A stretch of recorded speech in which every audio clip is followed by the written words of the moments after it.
In this lesson, we're going to learn what is a pure substance, what's a mixture, and what's the difference between them.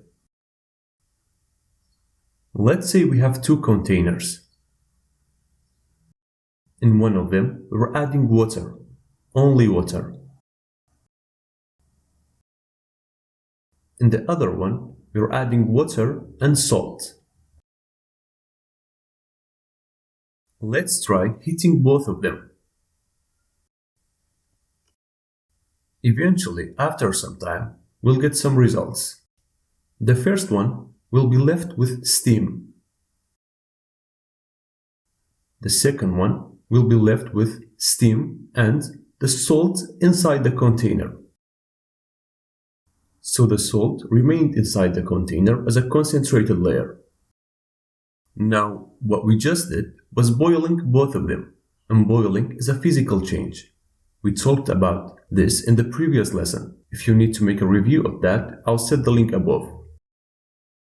Now, by performing boiling, or by performing a physical change, we could separate this solution into water and salt. So we got two parts. But for the first one, we could not separate the water molecule into its components, the oxygen and the hydrogen. So pure water, even in its gas form, it's still the same formula. And here comes the difference. If a matter cannot be separated by a physical change, then it's a pure substance. And it's made up of only one kind of matter. While on the other hand, a mixture is made up of two or more types of matter, or two or more types of chemicals, and they can be separated by a physical change. Now, water is a compound, which is made up of two different types of atoms. A pure substance can also be an element. That means the same types of atoms. Let's try another example. If we have two bromine atoms joining one another to form an element, a large number of these elements can form a pure bromine solution.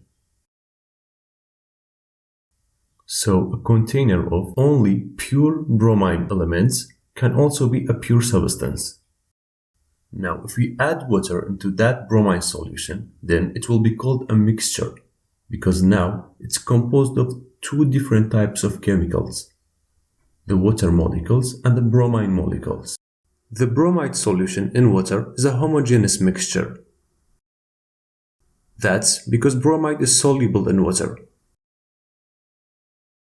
And the solubility of bromine makes the particles to be distributed evenly throughout the solution. So they appear as one substance. This is called a homogeneous mixture. The other type of mixture is known as heterogeneous mixture.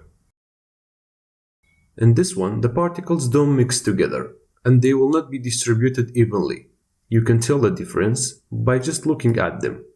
For example, the mixture of sand and water, you can see the different layers that are not combined and dissolved as good as a salt and water solution, for example, or a sugar and water solution, or the bromine solution.